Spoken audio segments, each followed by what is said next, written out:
सर्वप्रथम सर्वांना श्री स्वामी समर्थ. स्वामी महाराजांच्या कृपेने तुमच्या सर्व चांगल्या इच्छा पूर्ण होत ही स्वामींचरणी प्रार्थना करते आणि आजच्या व्हिडिओला सुरुवात करते. उद्या 3 जून 2026 बुधवार दिवशी अधिक महिन्यातील संकष्ट चतुर्थी आलेली आहे. खूप सोन्यासारखा दिवस आहे. माझे महिला असतील, दादा असतील, सर्वांनी उद्या गणपती बाप्पांची सेवा आवर्जून करा. तुम्ही जर दर संकष्ट चतुर्थीचा उपवास करत असाल तर उपवास करायचा आहे. काही लोक अंगारकीचा उपवास करतात, काही लोक तर कृष्ण पक्षात आणि शुक्ल पक्षातील येणारी संकष्ट चतुर्थी, विनायक चतुर्थी, अगदी महिन्यातल्या दोन्ही चतुर्थींचं व्रत उपवास करतात. आता नाही उपवास करता आला तुम्हाला तर सेवा तर आपण करू शकतो. तर उद्या सगळ्यांनी लवकर उठायचं आहे आणि आंघोळीच्या पाण्यात थोड्याशा दुर्वा असतील तर दुर्वा टाकून आंघोळ करायच्या आहे. लहान लेकरांपासून मोठ्या व्यक्तींपर्यंत तुम्ही हा उपाय करू शकता. गणपती बाप्पांची मूर्ती अगदी प्रत्येक देवघरात असतेच. छान अशी ताम्हनाथ बाप्पांची मूर्ती घ्यायची आहे. गाईच्या दुधाने किंवा पंचामृत तयार करा. सर्वांनी उद्या पंचामृत तयार करा. दूध, दही, मध, साखर, तूप, गाईचं तूप अशा 5 वस्तू घ्यायच्या. 5 पदार्थ एकत्र करा. ताजे घ्यायचे आहे. वापरलेले असतील असे पदार्थ घेऊ नका. छान असं पंचामृत तयार करा आणि गणपती बाप्पाला पंचामृताने अभिषेक घाला. आधी पाण्याने स्वच्छ, नंतर पंचामृताने किंवा दूध असेल दुधाने जरी अभिषेक घातला, गाईच्या दुधाने, पुन्हा स्वच्छ पाण्याने मूर्ती स्वच्छ पुसून घ्यायचं आहे. देवघरात लाल वस्त्र अंथरायचं आहे. उद्या बघा लाल वस्त्र अंथरायचं आहे स्वच्छ. त्यावर मुठभर तांदळाची रास करा. महिलांनो, अधिक महिना सुरू आहे. मुठभर तांदळाची रास करा आणि त्यावर गणपती बाप्पांना विराजमान करायचं आहे. स्थापना करायची आहे. हळदी, कुंकू, अष्टगंध ओलं करा. कधी पण गणपती बाप्पा, देवी देवतांना जेव्हा तिलक करतो आपण, जेव्हा पूजा करतो अभिषेक करून, जेव्हा स्थापना करतो देवघरात, तेव्हा ओलं कुंकू किंवा ओलं अष्टगंध लावायचं. नंतर महिलांनी जेव्हा आपण हळदी कुंकू अर्पण करतो तेव्हा कोरडं हळदी कुंकू अर्पण करावं, स्वतःच्या कपाळी लावावं.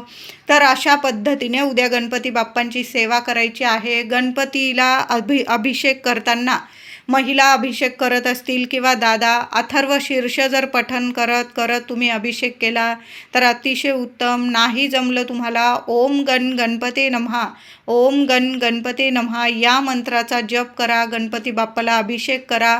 उद्या चमचाभर का होईना तीर्थ मुलांना जरूर प्यायला द्यायचं आहे. बघा, मुलं हट्टी असतील, तापट असतील, चिडचिडपणा करत असतील, अभ्यासात लक्ष लागत नसेल मुलांचं, तर सर्व मुलांना आई-वडिलांनी थोडं का होईना अधिक महिन्यातील संकष्ट चतुर्थीला गणपती बाप्पाला जे अभिषेक घातलेलं तीर्थ असेल त्यातील थोडं का होईना चमचाभर मुलांना प्यायला द्या. तुम्ही स्वतः जरी पिलात तरीही चालेल, उपवास असला तरीही चालेल. थोडं तीर्थ प्यायचं आहे. चुकूनसुद्धा मांसाहार, मद्यपान होणार नाही. बऱ्याच घरांमध्ये बुधवार असेल, रविवार असेल, मांसाहार केला जातो. बघा, काळजीपूर्वक आपण उद्या संकष्ट चतुर्थीचं व्रत करत आहोत. घरीच जेवायचं आहे. उपवास असेल तर आपण घरीच उपवास सोडत आहात. तरी पण उद्या काळजी घ्यायची आहे. घरात बाहेर मांसाहार होणार नाही. काळजी घ्या. कुणाचा अपमान होणार नाही, आपल्यामुळे कुणाला त्रास होणार नाही, या गोष्टींची काळजी नेहमीच घ्यायची.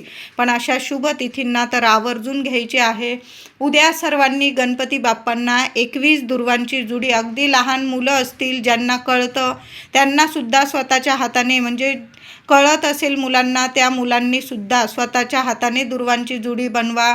प्रत्येकाने 21 दुर्वांची जुडी तयार करायची आहे. महिला, पुरुष, दादा त्यांनी दुर्वांच्या जुडीला थोडंसं हळदी कुंकू लावून घ्यायचं. गणपती बाप्पाला हळदी कुंकू अर्पण करा.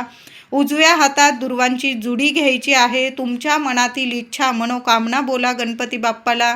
तुम्हाला काय इच्छा आहे बाप्पाला सांगा आपल्या, आणि ती दुर्वांची जुडी बाप्पाला अर्पण करताना किमान 21 वेळा ओम गण गणपते नमः, नाही तर मंगलमूर्ते विघ्नहरा दुरितनाशका कृपा करा या मंत्राचा जप तुम्हाला करत करत गणपती बाप्पाला दुर्वा अर्पण करायचे आहे.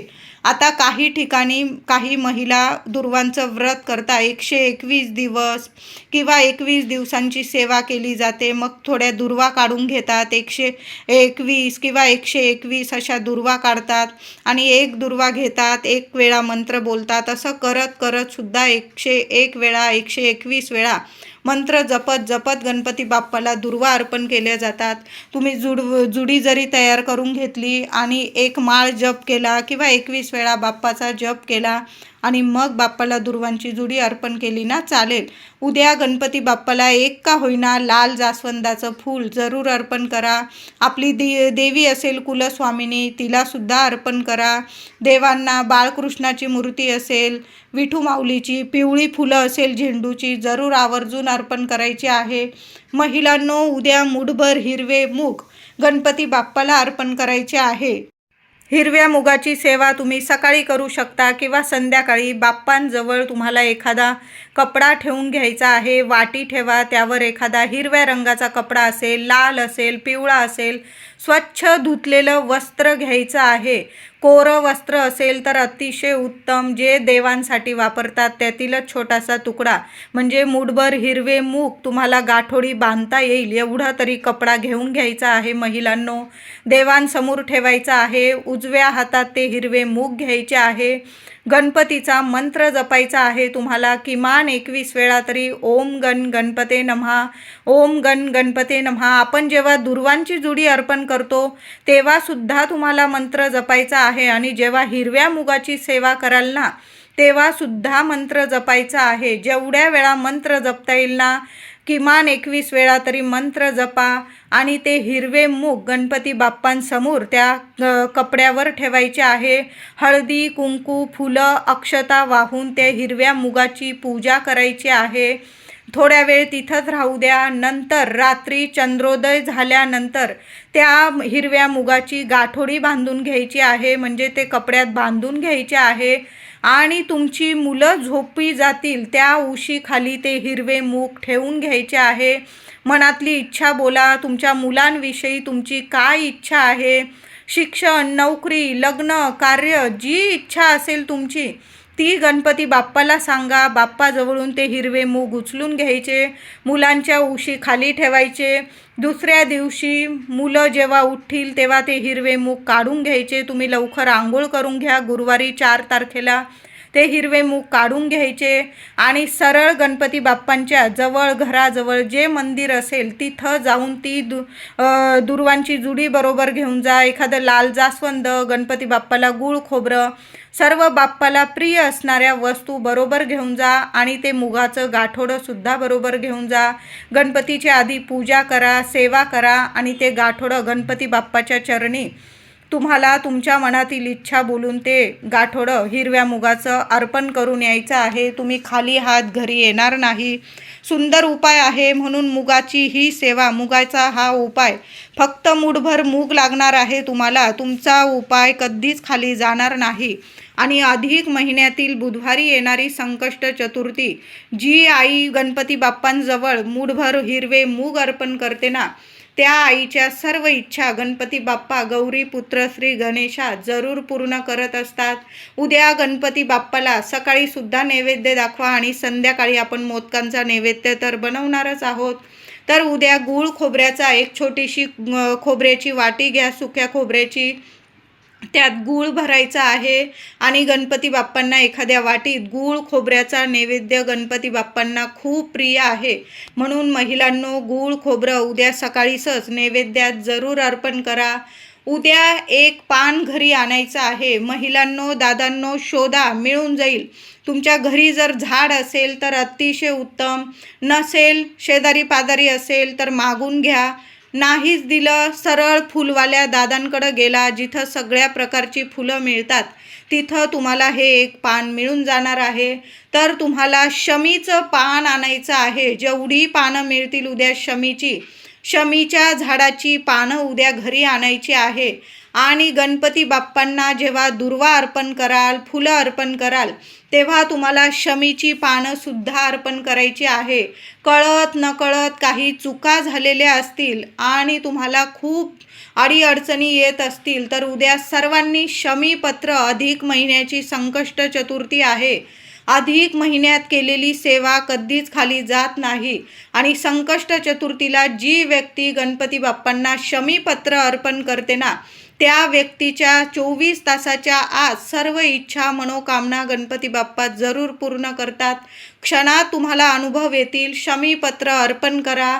त्यावर सुद्धा सर्वांनी हळदी कुंकू फुलं अक्षता अर्पण करायच्या आहे. दुर्वा तर उद्या सर्वांनी दोन्ही वेळेला झालं तर गणपती बाप्पाला दोन्ही वेळा दुर्वा अर्पण करा. नाही जमलं किमान एक वेळा तरी गणपती बाप्पाला 21 दुर्वांची जुडी अर्पण करायची आहे. आणि शमीचं पान बघा, जेवढी पानं मिळतील ना, उद्या गणपती बाप्पाला शमीपत्र जरूर अर्पण करायचे आहे.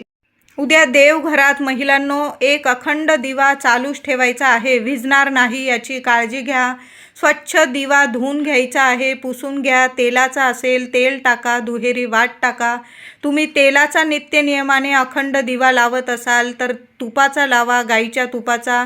त्या दिव्यात थोडीशी हळद अर्पण करा, चिमूटभर. 2 लवंग अर्पण करा. एखादा कापराचा तुकडा टाका. दिव्याची हळद कुंकू फुलं अक्षता वाहून पूजा करा. तुमच्या मनातील इच्छा बोला आणि गणपती बाप्पांसमोर तो दिवा प्रज्वलित करायचा आहे. खूप सुंदर अनुभव येतील. यामुळे सुद्धा गणपती बाप्पांसमोर जी महिला संकष्ट चतुर्थीला असा एक अखंड दिवा लावून ठेवते ना, त्या आईची सर्व इच्छा मनोकामना पूर्ण होते. तिच्या लेकराबाळांना इतकी प्रगती मिळते. मग शिक्षण असो, नोकरी असो, व्यवसाय असो, तिच्या मुलांच्या सर्व इच्छा मनोकामना गणपती बाप्पा पूर्ण करतात. आणि त्या लेकरांवर कुठलंच संकट कधी गणपती बाप्पा विघ्न कधी येऊ देत नाही. वरच्या वर सर्व संकट विघ्न गणपती बाप्पा दूर करतात. म्हणून उद्या एक अखंड दिवा असा जरूर लावून ठेवा. महिलांनो, उद्या सर्वांनी गणपती बाप्पांच्या दर्शनाला मंदिरात जायचं आहे. तुमच्या घराजवळ जे गणपती मंदिर असेल ना, तिथं आवर्जून जायचं आहे. बरोबर जाताना दुर्वांची जुडी, लाल जास्वंद, एखादं नारळ बरोबर घेऊन घ्या. तुम्ही मोदक लाडू गणपती बाप्पांना जो नैवेद्य अर्पण करणार असाल ते सुद्धा बरोबर घ्यायचं आहे तुम्हाला. आणि बरोबर जाताना महिलांनो एक तुपाची पंती बरोबर घेऊन घ्या. मातीचा दिवा जरी घेतला चालेल, किंवा अधिक महिन्यात गणपती बाप्पांजवळ तुम्हाला तांब्याचा दिवा लावायचा असेल, तुम्हाला ठेवायचा असेल, मंदिरात दान करायचा असेल, अतिशय पुण्यकारक दिवस आहे. उद्याची सेवा कधीच खाली जाणार नाही. तर एक छोटासा तांब्याचा निरांजन घ्या, दिवा घ्या, त्यात फुलवात ठेवा, गाईचं तूप टाका आणि गणपती बाप्पांसमोर तुमची इच्छा मनोकामना बोलून तो दिवा प्रज्वलित करून द्या. हे गौरीपुत्र श्री गणेशा, हे पार्वती नंदना, आज मी तुमच्यासमोर असा दिवा प्रज्वलित करत आहे. माझ्या सर्व इच्छा पूर्ण करा. माझ्या लेकराबाळांचं सोन्यासारखं कल्याण करा. तुम्ही खाली हात घरी येणार नाही महिलांनो. असा एक दिवा प्रत्येक आईने जरूर लावून द्या. आता नाही जमलं तुम्हाला तांब्याचा दिवा दान करणं, तुम्ही मातीची पंती घेऊन जा. मातीच्या पंतीत फुलवात ठेवा आणि ती फुलवात प्रज्वलित करायची आहे बाप्पांसमोर. तुमच्या मनातील इच्छा बोला आणि असा एक दिवा मंदिरात प्रत्येक आईने जरूर लावायचा आहे. दीपदान जरूर करायचं आहे. उद्या गणपती बाप्पाला एक नारळसुद्धा अर्पण करा महिलांनो. मंदिरात जरूर एक नारळ अर्पण करायचा आहे. मी तुम्हाला हिरव्या मुगाचा उपाय सांगितला, तर उद्या तुम्ही मंदिरात जाणारच आहोत, तर उद्या पण तुम्हाला जायचं आहे. आणि गुरुवारीसुद्धा हिरव्या मुगाचा उपाय 2 दिवस करावा लागतो. आधी आपल्या देवघरात हिरवे मूग ठेवा बाप्पासमोर आणि मग रात्री त्याची पोटली बांधून मुलांच्या उशीखाली ठेवा आणि गुरुवारी ती पोटली आपल्याला गणपती बाप्पाच्या मंदिरात अर्पण करून यायची आहे. तेव्हाच तो उपाय पूर्ण होत असतो. तर महिलांनो, तुम्हाला 2 दिवस मंदिरात जावं लागेल. उद्या संकष्ट चतुर्थीला तर आपण बाप्पाचं दर्शनाला जाणारच आहोत, तर गुरुवारीसुद्धा तुमचं दर्शन होईल. बघा, सुंदर अनुभव येतील तुम्हाला. उद्या गणपती अथर्व शीर्ष सर्वांनी मुलांकडून सुद्धा ही सेवा करून घ्या. 11 वेळा गणपती अथर्व शीर्ष जरूर पठण करायचं आहे. फलश्रुतीसह पठण करा 11 वेळा गणपती स्तोत्र पठण करायचं आहे. सकाळी करा सेवा, संध्याकाळी करा, पण आवर्जून. बघा, आपण बसलो की मुलं आपसूक येऊन बसतील. मुलांकडून सुद्धा जसं बोलतील तोडकं मोडकं गणपती बाप्पाला लेकरांची सेवा खूप प्रिय आहे. लेकरांना जेव्हा बाप्पा बघतात असं तोडकं मोडकं का होईना, जशा शब्दात बोलतील, मोठी मुलं असतील तर छान बोलतील, लहान लेकरं असतील बोबडी जरी बोलत असतील चालेल. बाप्पा आहे, आपल्या लेकरांना समजून घेतो. पण आपण सेवा तर करत आहोत. बाप्पाला हेच पाहिजे आहे की आपली लेकरं आपली सेवा करतात, जशी होईल तशी. पण उद्या अथर्व शीर्ष गणपती बाप्पांसमोर बसून तुपाचा दिवा लावून आसन घेऊन बसा. आपली लेकरंसुद्धा आपल्याजवळ येऊन बसतात आणि आपल्या पाठोपाठ जरूर बोलायला लागतात. म्हणून उद्या आवर्जून उद्या मुलांकडून सुद्धा अथर्व शीर्ष गणपती स्तोत्र जरूर पठण करून घ्यायचं आहे. महिलांनो, उद्या ही सर्व सेवा तुम्ही जर संध्याकाळी करत असाल किंवा सकाळी मुख्य दाराशी दिवा जरूर लावून घ्यायचा आहे. अधिक महिना सुरू आहे. माता लक्ष्मीच्या स्वागतासाठी दोन्ही वेळा जमलं तर दोन्ही वेळा तेलाचे लावा, तुपाचा लावा, पण उद्या मुख्य दाराशी सुद्धा दिवा लावा. तुळशीजवळ सुद्धा दिवा लावायचा आहे. चुकून सुद्धा उद्या गणपती बाप्पाला तुळस अर्पण करू नका. बाळकृष्णाची सेवा करत आहोत उद्या गणपती बाप्पाला, तर आपण दुर्वा अर्पण करू. महादेवांची शिवपिंडी असेल, तुम्ही बेल अर्पण करा आणि बाळकृष्णाला तुळस अर्पण करा. पण चुकून सुद्धा गणपती बाप्पांना तुळस अर्पण करू नका. बाप्पाला नैवेद्य दाखवताना मग तुम्ही तो गूळ खोबऱ्याचा दाखवा किंवा मोदकांचा नैवेद्य, त्यावर किमान 5 दुर्वा 2 दुर्वा जरूर अर्पण करा. बघा, जेव्हा भगवान श्री हरी विष्णूंना आपण नैवेद्य दाखवतो त्या नैवेद्यावर तुळशी पत्राशिवाय तो नैवेद्य पूर्ण होत नाही, स्वीकारत नाही देव. तशाच पद्धतीने गणपती बाप्पांना नैवेद्य दाखवताना त्यावर थोड्या का होईना दुर्वा जरूर ठेवा. बघा, तुमचा नैवेद्य लगेच स्वीकारतील बाप्पा आणि लगेच तुमच्या इच्छा सर्व मनोकामना जरूर पूर्ण होतील. तुम्ही जे मागितलं नसेल ना ते सुद्धा गणपती बाप्पा तुम्हाला भरभरून देतील. कधीच कशाला कमी पडणार नाही. म्हणून जो पण नैवेद्य दाखवाल ना गोडाचा, त्यावर थोड्या का होईना दुर्वा जरूर अर्पण करा. संध्याकाळी मोदकांचा नैवेद्य दाखवा. नाही जमलं थोडा गूळ किसून घ्या. महिलांनो, छोटे छोटे गुळाचे जरी मोदक बनवले, नाही तर तळणीचे बनवा किंवा उकडीचे बनवा. तुम्हाला जे मोदक बनवता येईल, आंब्याचा सीझन चालू आहे, आंब्याचे मोदक बनवता येईल. तुम्हाला जे मोदक दाखवाल त्यावर मोदकांच्या नैवेद्यावर थोड्याशा दुर्वा जरूर अर्पण करा. उद्या संध्याकाळी गणपती बाप्पांची कापूर आरती झाल्यानंतर थोडासा कापूर आपल्याला सुक्या खोबऱ्यावर जाळायचा आहे. सुक्या खोबऱ्यावर जेव्हा आपण संकष्ट चतुर्थीला कापूर जाळतो ना, बाप्पा खूप प्रसन्न होतात. कापूर, भीमसेन कापूर घ्या, त्यावर थोड्याशा लवंग जाळा, 2 जाळा, 5 जाळा. संपूर्ण घरात कान्याकोपऱ्यात तो धूप पसरवायचा आहे. थोड्या वेळ मुख्य दाराशी ठेवून द्या.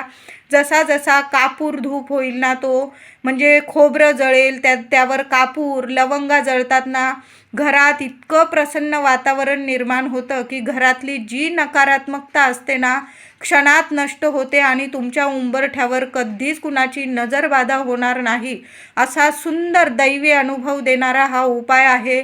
प्रत्येक संकष्ट चतुर्थीला प्रत्येक महिलेने आवर्जून सुक्या खोबऱ्याचा, मोठी वाटी परवडत असेल तुम्ही घेऊ शकता.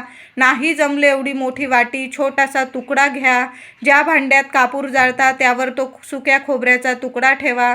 त्यावर एक एक एक एक कापराचा तुकडा जाळा. त्यावर 2 5 लवंग जाळा आणि तो संपूर्ण घरात कापूर धूप पसरवायचा आहे. प्रथम देवांना दाखवा.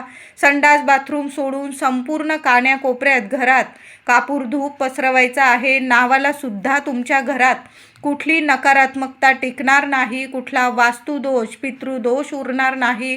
संपूर्ण घरात दैवी चमत्कारिक वातावरण निर्माण होईल, पवित्र वातावरण निर्माण होईल आणि अखंड लक्ष्मी तुमच्या घरात वास करेल. सुंदर अनुभव देणारी सेवा आहे. महिलांनो, उद्या कापूर धूप जरूर करा. जेवढी सेवा होईल ना गणपती बाप्पांची तेवढी उद्या दिवसभरात जरूर करायची आहे. उद्या संकष्ट चतुर्थीचा चंद्रोदय 9:52 होणार आहे. काही